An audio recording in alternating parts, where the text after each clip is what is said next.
Salut! Alors, je suis très content de te retrouver pour cette deuxième vidéo consacrée au triangle d'exposition. Aujourd'hui, nous allons voir l'ouverture qui correspond au petit f suivi d'un chiffre que tu retrouves sur tes objectifs. Alors, les petits chiffres vont de 1,2 à f32.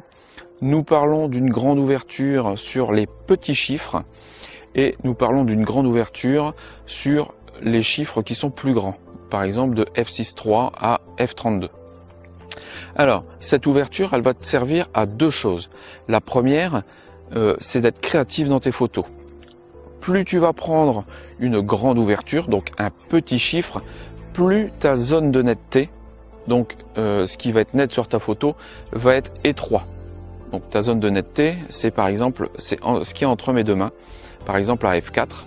Si tu prends un plus gros chiffre, par exemple f10, f11, voire plus, en fait ta zone de netteté va augmenter. Donc par exemple, ça peut être bien pour prendre un paysage.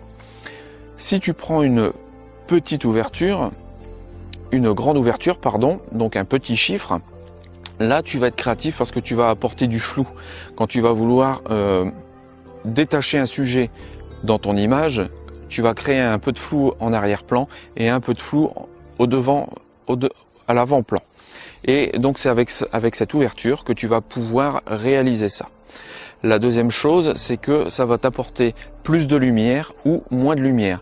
Donc plus tu choisis une grande ouverture, donc les petits chiffres de f1.2 à f4, f5.6, plus tu vas laisser rentrer de lumière et plus tu vas monter dans les chiffres, donc une petite ouverture, et plus la lumière qui va rentrer sera moindre, puisque en fait ton diaphragme, quand il s'ouvre, il laisse rentrer beaucoup plus de lumière. Et ça, c'est quand tu as les petits chiffres. Quand tu as les grands chiffres, donc tu vas avoir plus de netteté, mais en fait l'ouverture va vraiment se réduire, moins la lumière va passer. C'est par exemple quand tu prends un paysage.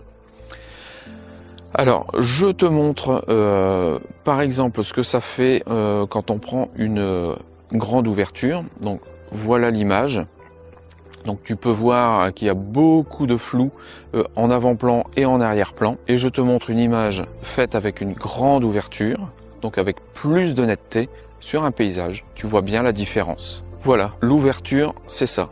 Donc en premier, ça te sert à être créatif, à créer ou amoindrir le flou, ou avoir plus de netteté. Et en deuxième, c'est d'en ramener ou d'enlever de la lumière. Salut, à la prochaine.